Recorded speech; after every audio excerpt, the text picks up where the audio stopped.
Detox water 300 ml వాటర్లో hot వాటర్లో half lemon పైన పిండేసుకొని అర్లీ మార్నింగ్ పరగడుపున ఈ వాటర్ని తాగాలి. ఇప్పుడు మిల్లెట్స్ ఇడ్లీ ఎలా చేయాలో చూద్దాము. కొర్రలతో ఇడ్లీ చేద్దాం. 1.5 కప్పు ఉద్దిపప్పును తీసుకోవాలి. 1 కప్పు కొర్రలకి మనకు 1.5 కప్పు ఉద్దిపప్పు అనేది కరెక్ట్ కొలత సరిపోతుంది. కొర్రలు అంటే ఇవి చిరుధాన్యాలండి, మనకి ఏ సూపర్ మార్కెట్ లో అయినా దొరుకుతాయి. ఇప్పుడు ఈ రెండింటిని బాగా వాష్ చేసుకుందాం. చూడండి, కొర్రల్ని బాగా వాష్ చేసుకున్నాం కదా, దీనిలోకి కొంచెం మెంతులు వేసుకుందాము. ఈ కొర్రల్ని అలానే ఉద్దిపప్పుని నైట్ అంతా నానేసుకోవాలి. నైట్ అంతా నానవేసే టైం లేకపోతే కనీసం 8 నుంచి 10 గంటల వరకు నానబెట్టుకుంటే సరిపోతుంది. చూడండి, మనకి ఇడ్లీ పిండి అనేది ఎంత బాగా పులిసిందో. ఇప్పుడు దీంట్లోకి కొంచెం సాల్ట్, తగినన్ని వాటర్ యాడ్ చేసుకుందాము. కొంచెం సాల్ట్ వేస్తున్నాను, కొంచెం వాటర్ యాడ్ చేద్దాం. కొంచెం వేసుకోండి, మరి ఎక్కువ పల్చగా ఉండకూడదు. పిండి ఇడ్లీ కోసం కాబట్టి ఈ మిశ్రమాన్ని బాగా మిక్స్ చేసుకుందాం.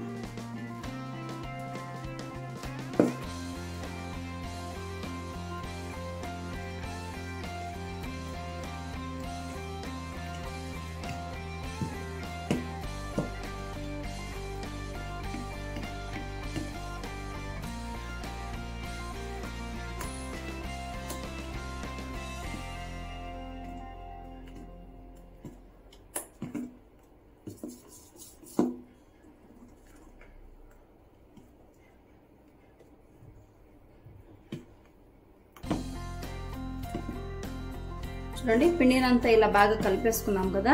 ఇప్పుడు ఈ పిండిని ఇడ్లీ దానిలోకి వేసుకుందాం. ముందుగా ఇడ్లీ పాత్రలోకి 2 నుంచి 3 గ్లాసులు వాటర్ని యాడ్ చేసుకుందాము. అలాగే ఇడ్లీ మోల్డ్స్ కి లైట్ గా ఆయిల్ అప్లై చేసుకుందాము. ఆయిల్ కాకుండా మీరు నెయ్యి కూడా అప్లై చేసుకోవచ్చు. జస్ట్ లైట్ గా అప్లై చేసుకోండి, సరిపోతుంది.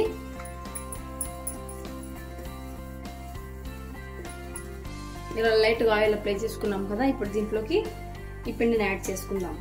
ఫుల్ గా వేసేద్దండి, కొంచెం కొంచెంగా వేసుకోండి. ఎందుకంటే ఇడ్లీ మనకు పొంగి మళ్ళీ పెద్దగా వస్తుంది కదా. 3/4 పోర్షన్ వేసుకుంటే సరిపోతుంది.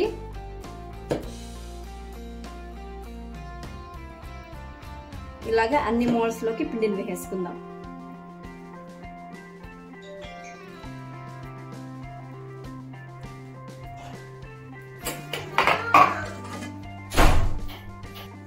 చూడండి, ఇలా 2 మౌల్డ్లో వేసేసుకున్నాం కదా. ఇలా ఒక మౌల్డ్ పెట్టేసి మళ్ళీ దానిపైన ఇంకొక మౌల్డ్ పెట్టేద్దాము.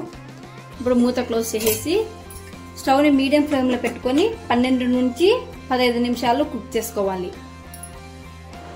ఇడ్లీ స్టవ్ మీద పెట్టుకొని 15 మినిట్స్ అయిందండి. స్టవ్ ఆఫ్ చేసేసుకున్నాము. చూడండి, ఇడ్లీ బాగా బాయిల్ అయిపోయింది. చల్లారిన తర్వాత బౌల్లోకి సర్వ్ చేద్దాం. చూడండి, ఇడ్లీ కొంచెం చల్లారింది, వేడి మీద లేకుండా. ఇప్పుడు మౌల్డ్ నుంచి రిమూవ్ చేసుకుందాం.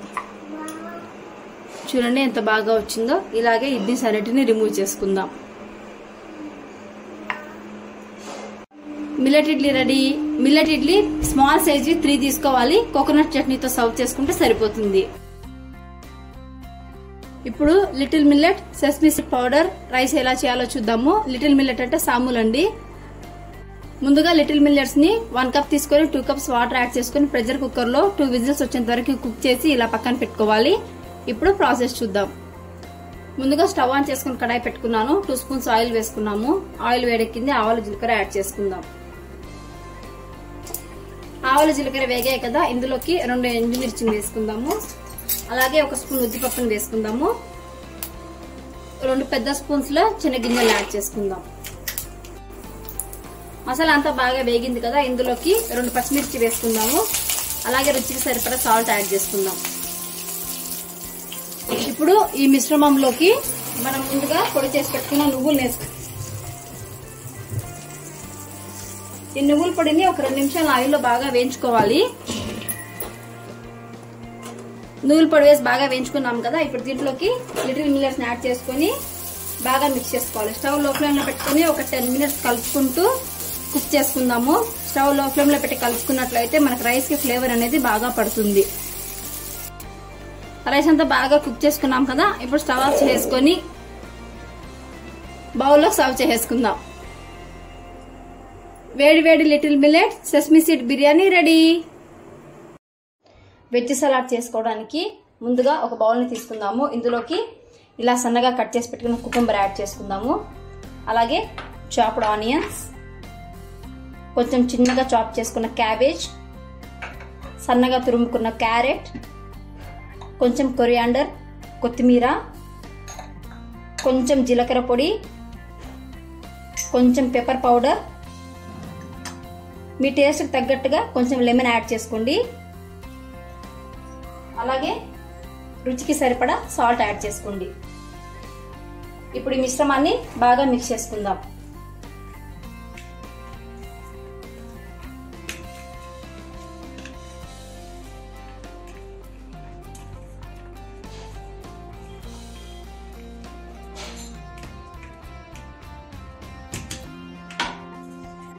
Simple and tasty mixed veg salad ready.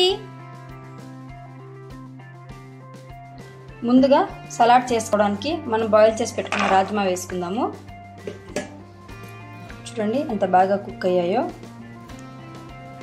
ఇప్పుడు వీటిలోకి సన్నగా తరిగి పెట్టుకున్న టొమాటో, అలాగే సన్నగా తరిగి పెట్టుకున్న ఆనియన్స్, సన్నగా తురుముకున్న క్యారెట్, ఒక పించ్ ఆఫ్ జీలకర్ర పొడి,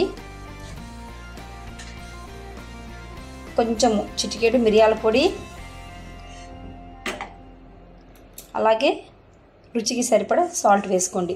సాల్ట్ మనం రాజ్మా బాయిల్ చేసేటప్పుడు వేసామండి, కాబట్టి చూసుకొని యాడ్ చేసుకోండి. వీటన్నిటిని బాగా మిక్స్ చేసుకుందాం.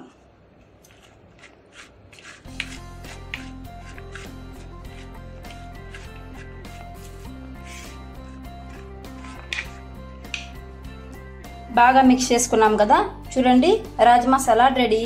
చాలా అంటే చాలా ఈజీ రెసిపీ అండి. ఇప్పుడు రాగి చిల్లా ఎలా చేయాలో చూద్దాం. ముందుగా రాగి చిల్లా చేసుకోవడానికి ఒక కప్పు తీసుకొని ఒక కప్పు రాగి పిండిని బౌల్లోకి వేసుకోవాలి. అలాగే 1/4 కప్పు శనగపిండిని యాడ్ చేసుకోవాలి. దీంట్లోకి కొంచెం సాల్ట్ యాడ్ చేసుకుందాము. అలాగే 2 పచ్చిమిర్చిని సన్నగా ఇలా తరుక్కొని యాడ్ చేసుకోవాలి. ఈ మిశ్రమాన్ని కొంచెం కొంచెంగా వాటర్ యాడ్ చేసుకుంటూ మనకు దోశ పిండి బ్యాటర్ ఉంటుంది కదా, అలా ప్రిపేర్ చేసుకోవాలి. చూడండి మనకు బ్యాటర్ అనేది ఇలా ఉంటే సరిపోతుంది. ఇప్పుడు రాగి చిల్లా చేసుకోవడానికి మనం వెజ్జెస్ని కుక్ చేసుకుందాం. స్టవ్ ఆన్ చేసుకొని కడాయి పెట్టుకుందాము. కడాయిలోకి కొంచెం ఆయిల్ యాడ్ చేసుకుందాం. ఆయిల్ వేడెక్కింది. ఆయిల్లోకి సన్నగా కట్ చేసి పెట్టుకున్న క్యారెట్స్, అలాగే మీడియం సైజు ఒక ఆనియన్, సన్నగా కట్ చేసి పెట్టుకున్న క్యాబేజ్ వేసుకొని మెత్తబడేంత వరకు బాగా కుక్ చేసుకోవాలి. వెజ్జెస్ వేగాయి కదా, ఇందులోకి ఒక 1/2 స్పూన్ అల్లం పేస్ట్ వేసుకుందాము. పచ్చివాసన రాకుండా వేయించుకుందాం. వెజ్జెస్ అన్ని బాగా వేగాయి కదా, ఫైనల్ గా కొత్తిమీర వేసుకొని స్టవ్ ఆఫ్ చేసుకుందాం.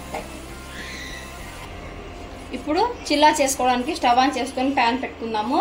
దోశ ప్యాన్ మీద కొంచెం ఆయిల్ ని ఇలా గ్రీస్ చేసుకుందాం. ప్యాన్ వేడెక్కింది కదా, ఇప్పుడు ప్యాన్ పైకి రాగి అలాగే బేసన్ బ్యాటర్ ని ఇలా పోర్ చేసుకుందాం. మిశ్రమాన్ని ఇలా స్ప్రెడ్ చేసుకున్నాం కదా, ఇప్పుడు దీనిపైకి మనం వెజ్జెస్ ని కుక్ చేసి పెట్టుకున్నాం కదా, ఈ వెజ్జెస్ ని యాడ్ చేసుకుందాం.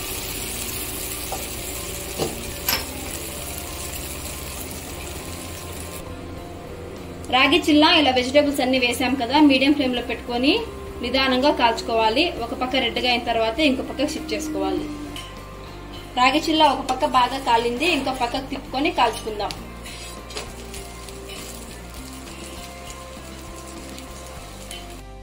వేడి వేడి రాగి చిల్లా రెడీ.